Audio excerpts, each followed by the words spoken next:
Pero bakit ngayon na ako lang mag-isa, lahat sila tumalikod na sa akin? Parang ganun. Yo, what up? Panibagong araw na naman ngayon. At It's all good in the hood! All good in the hood! Let's go! watch this. Lang, di naman nagkakaano, di naman sa nagkakainitin na. Kami lang naman, may napapansin na kami na ano. Tapos tinatry namin na i-lift up. Talagang sagad sa lupa talaga yung downers. So, lahat tayo. Yes. Okay naman ako nung pagising ko, okay naman lahat talaga. Actually, ang aga ko nga nagising, pagpakulo pa ako ng tubig, tapos napagplano pa po ako ng ano mga pala namin mag-in trip ngayong araw. Ang kaya lang, nung nagsisimula na magising yung bawat isa, tapos may mga kanya-kanya na silang ginagawa, na nagsabi naman po ako na unahin muna natin yung ganito. Wala, parang nagkanya-kanya po talaga, tapos hanggang Yung tubig namin guys, nabuhos. Sayang. yung kumbaga hindi kami nagkasundo na pinatulog ko sila ng maaga para makapagpahinga sila, tapos gumising ako ng maaga para makapagplano, pero may gusto pala sila mayari ngayong araw. Yung iba gustong sumagad pa, hindi nga po pwede kasi wala na kaming battery. At tapos nung nagkanya-kanya na lang gawain, hindi ko na nagawa yung mga dapat naming gagawain kasi nga sobrang tutok na ng araw. Kumbaga, sino ba namang gusto magkape ng tirik na yung araw sa umaga?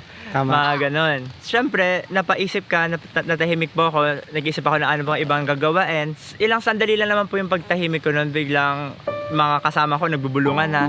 Siyempre, hindi naman tayo para hindi natin maramdaman na pinag-usapan ka na ng mga tawa, yung parang ganon. So, tuloy-tuloy na yung pagiging tahimik ko.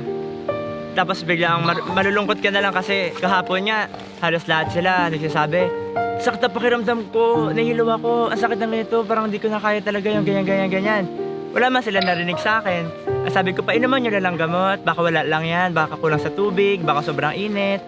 Tapos ako, tuloy-tuloy pa rin ako sa ginagawa ko. Pero bakit ngayon na ako lang mag-isa, lahat sila tumalikod na sa akin, parang ganun. Akala nila lahat ako na may problema. Kahit di nyo sabihin, alam ko naman eh. Parang ganun na po yung nangyari ba? Yung ano lang, unfair lang. Ako lang ito mag-isa eh. Tapos kalaban ko kayo lahat. Kayo na pa kayo parinig ng parinig, di ba? Di ba pwede na saluin nyo lang saglit? Or sumusunod naman ako sa inyo kanina. Pero bakit kumakautos kayo? Yun lang. Pero ayos lang naman. Baka pangit lang talaga yung gising. Pero mali ka naman. Hindi ko mag-explain. Hindi kasi ang Paano sabi, nga yung ang sabi mo kasi charging sa natin? amin, nagsuggest lang ako kasi sabi nga, para mas tuloy-tuloy tayo, mas maraming tayo makuha idea. Kaya kailangan ko suggest, which is sinabi ko kanina na suggest ko lang to. Ano sa tingin mo? Ganun lang, walang offense. Kaya gusto ka, hindi ko naman pagsabi kong gusto ko, yun naman mangyari. Which is, ikaw yung pinakamatanda, lagi mo kami sumusunod sa inyo. Ayun yun, diba? Camping-camping muna tayo, nature muna trip. Tapos yun yung, diba? Magkakamping naman talaga tayo. Kailangan natin mag-charge. yun na yung tama yung ginawa ni Kuya Roman sa akin. Sinabi niya sa akin na, DJ, kailangan natin ng pagpagas. Ako agad, okay, nga pala, kailangan natin yun. So, nagtugma kami. Ang problema, Nagtugma kayo nun, Apo, nung kayo na lang nagalit ka na, nag-uusap. Siko. Hindi. Nagalit ka na, nagtahimik ka na agad. Tumahimik ako nung kinakat mo yung sinasabi ko noon. Kaya nakapag-usap kayo nung ganyan kasi umalis na ako sa inyo. kaya rin Nung kami kung in-explain ano, ni Kuya Roman, naintindihan mo. Pero ako nag-explain, kinakat mo ako. Di ba una pa lang, Kuya Roman, naliligo siya sa ilog. Nagsasabi po ako na ganito gagawin natin, magbibilin tsinelas, tapos mag-charge tayo, kakaabang kumakain tayo. Tapos sabi niya, kung ako lang, hindi ako pupunta sa ganyan kasi extreme tayo dapat, extreme tayo ganyan. Tapos sabi ko pa, sige, anong plano mo? Tapos kayo na yung nag-usap ni Kuya Roman. Bago pa kayo nag-usap, nung tahimik na ako. para sa akin mismo sa sitwasyon na yun, akala ko nga, okay, parang okay sa'yo kasi parang may tumutulong sa'yo na, Siko, ano ba natin to? Hindi ko alam. Okay, sana yung pati suggestion na tulong, pero yung point mo kasi kayo na, yun yung gusto mong agad mangyari. wala akong sinasabi. Kilala niyo man ako, hindi man ako Kaya nga, puro, kilala ka nga namin. hindi man puro, Tapos kaya naman kami nagbubulungan ni Kuya Roman kasi kami na yung nagdesisyon na. Adjust agad. Hindi na kailangan na parang, di ako kinausap, di ko nakausap, wala bala yung plano. Hindi ganun. So, nangyari yon na parang, may isang member sa atin na parang mastermind din siya nag-iisip, di gumana. So, kailangan kong gumana rin. Kailangan rin namin ni Kuya Roman. So, kami dalawa ni Kuya Roman nag-usap na, pero di ka namin sinisira na, siguro ng attitude, no, ganyan. Wala, as in, wala kami marinig sa amin nun. Ano plano natin tayo ng plano lang para tuloy-tuloy. Kung talaga kinakausap niyo ako sa mga ganyan, bakit nung natulog tayo kila nanay, binigyan nila tayo ng saging?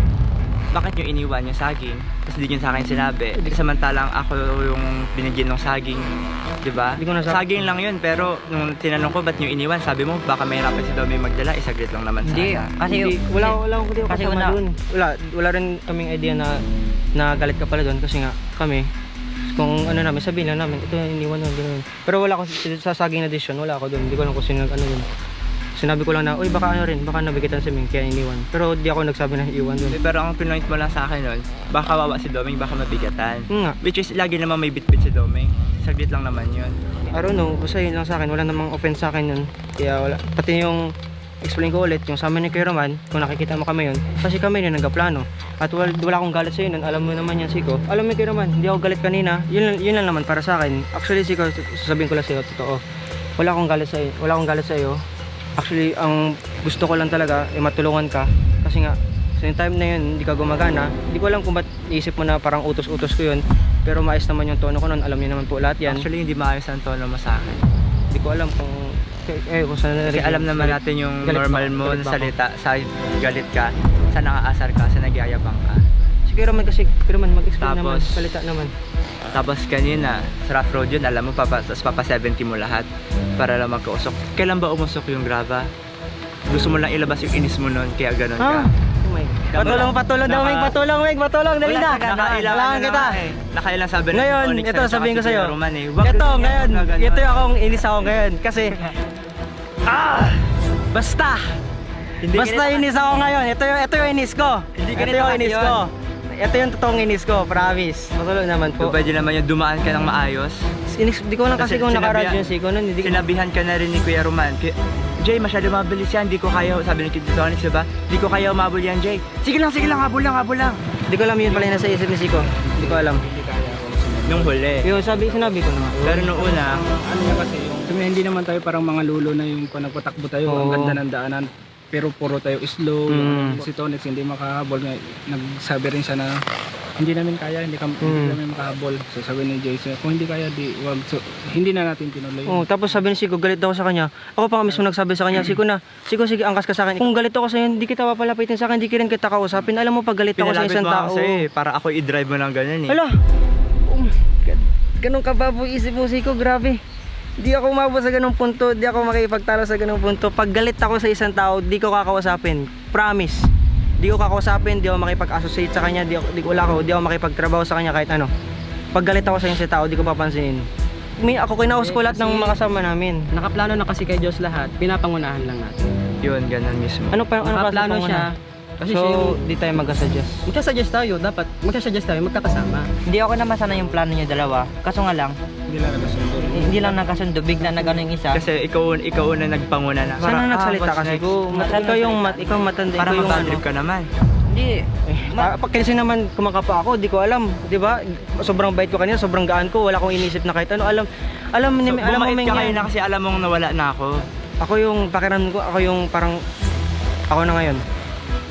Ginawa ko lang naman yung tinuro sa akin ni daddy na wag Mag-70 na wag binabalik ko sa kanila. Di ganyan yung ano Siko, di ganyan makipag Pag about na sa'yo, hindi na pwedeng ganun. Hindi. Parang nawalan tuloy ako ng gana na tumulong at mag-suggest pa ng mga ideas ko na syempre umaapo rin yung mga ideas natin sa utak natin na kailangan rin natin ipasa. Baka sakaling gusto rin nila. Naintindihan ko naman po yung sinasabi ni Jeyo na ganun. Pero ang dali kasing anuhin ang emosyon natin patungo sa isang tao lang eh. Pwede mo talagang ipakita sa ibang tao na wala kang problema, pero kaya ko iparamdam sa'yo na may problema ako sa'yo. Kahit hindi nila mararamdaman. Ganun yung ginagawa mo sa akin eh. Hindi ko alam. Oh, ito may wire pa dito na mas malala. Kailangan ng stick. Kuha muna tayo ng ng kahoy kasi isang kalatin doon sa wire. Sige, abot mo kay Jeyo. Yan na. Inabutan ni Meng. At hawak. Angat mo lang yan, Gabat. Yan, go! Go po, go!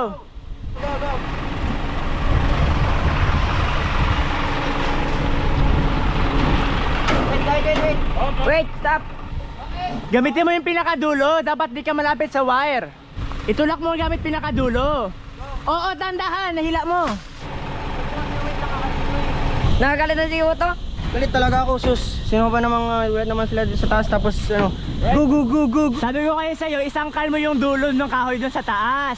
Yeah. Wait lang nga kasi kayo may ano nga, may stick nga, nag-aatulak nga ako. Nakahawak ako nakagayan, no? Na kayo magtalo-talo, makakadaan din tayo. Pag ikaw na sa taas ko, mahirapan ka pa lalo. Game na po, okay na. Game!